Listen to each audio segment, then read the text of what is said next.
artists have redefined the landscape of modern music as profoundly as Nicki Minaj. With a career spanning nearly 2 decades, she did not just break the glass ceiling for female rappers. She shattered it, rebuilt the building, and painted it pink. From her humble and often turbulent beginnings in Trinidad and Queens to her status as a global mogul and the queen of rap, her journey is a masterclass in resilience, versatility, and sheer lyrical dominance. This is the complete story of Onika Maraj, the woman who became Nicki Minaj. Born Onika Maraj on December 8, 1982, in St. James, Trinidad and Tobago, her early life was defined by both vibrant culture and painful separation. For the first 5 years of her life, she lived with her grandmother in a crowded but loving household in Trinidad, while her parents, Robert and Carol Maraj, moved to New York City to find financial stability. She would later recall this separation as traumatic, instilling in her a deep fear of abandonment that would influence her art for years to come. When she finally reunited with her parents at age 5, moving to South Jamaica, Queens, the reality of the American dream was harsh. The 1980s crack epidemic was ravaging New York, and her home was no refuge. Her father struggled with severe drug addiction and a violent temper, creating a volatile environment that culminated in him setting fire to the family home while her mother was still inside. A tragedy she miraculously survived. Seeking escape, Onika turned to performance. She auditioned for the prestigious LaGuardia High School of Music and Art, the famed school, where she studied drama. She wasn't a rapper then. She was an intense, character-driven actress. However, after graduation, the acting roles didn't come.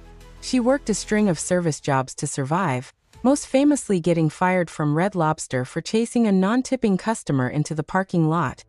An early glimpse of the fiery spirit that would later become her trademark. Realizing acting was a dead end, she pivoted to music. She started in a group called the Hood Stars but soon went solo, adopting the moniker Nicki Minaj at the insistence of Dirty Money Entertainment CEO Big Fendi, a name she initially hated but eventually owned. She used the then new platform MySpace to build a fanbase directly, bypassing traditional gatekeepers. Between 2007 and 2009, she released a trilogy of mixtapes, Playtime Is Over, Sucka Free, and Beam Me Up Scotty, that are now legendary.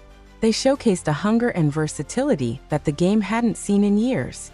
She wasn't just rapping. She was inhabiting characters like Cookie and Haruka Barbie, switching flows and voices with manic precision. Her buzz caught the ear of Lil Wayne, who was building his Young Money empire. He saw her potential not just as a female rapper, but as a superstar who could rap like a dude. Meaning compete on pure skill without relying solely on sex appeal. Her official entry into the mainstream was explosive.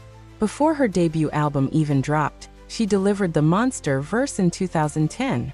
On a track with Kanye West, Jay-Z, and Rick Ross, Minaj stole the show. Her verse was so good that Kanye considered cutting it to save face. It remains one of the most acclaimed verses in hip-hop history.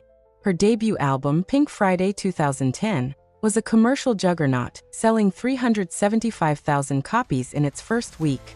While it cemented her hip-hop credibility, the bonus track, Super Bass, launched her into the pop stratosphere. It was an inescapable anthem that proved she could dominate top 40 radio as easily as the streets. She doubled down on this duality with her sophomore album, Pink Friday, Roman Reloaded, 2012. The album was literally split in two, one half aggressive hip-hop, the other half Eurodance pop hits like Starships. While critics were divided, fans devoured it. She performed at the Grammys with a mock exorcism, feuded with Mariah Carey on American Idol, and became a household name. However, by 2014, she sought to return to her roots.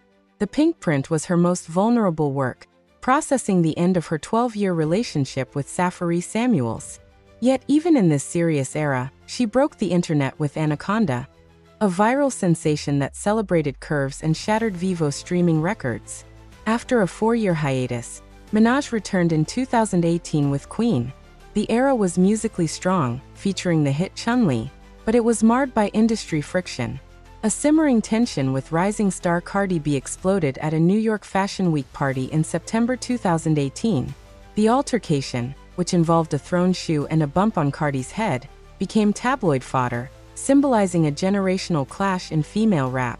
Despite the drama, Minaj continued to tour and record, but her personal life was shifting. She reconnected with Kenneth Petty, a childhood friend from Queens. Their romance was fast and intense. In 2019, she shocked fans by tweeting that she was retiring to have a family. While the retirement was short-lived, the intention was real. She married Petty in October 2019, prioritizing her happiness over the hustle for the first time in her career. In September 2020, Minaj gave birth to her son, affectionately known to the world only as Papa Bear. Motherhood transformed her. She became more private, fiercely protective, and seemingly more at peace. But the music didn't stop. In 2022, she scored her first solo #1 debut on the Billboard Hot 100 with Super Freaky Girl, proving her staying power. This led to the release of Pink Friday 2 in December 2023, a sequel to her debut that brought her career full circle. The album was a critical and commercial success, celebrated as a victory lap for a veteran who had survived every trend and rival. Throughout 2024, she embarked on the Pink Friday 2 World Tour, dubbed the Gag City Tour, which became the highest-grossing tour by a female rapper in history, grossing over $100 million. By late 2025 and entering 2026, Minaj had settled into a status similar to Jay-Z or Beyoncé, a legacy artist who could still compete with the new generation. She teased a new era, hinting at a billionaire Barbie phase and confirming plans for future projects, proving that even after 20 years, the queen has no intention of abdicating her throne.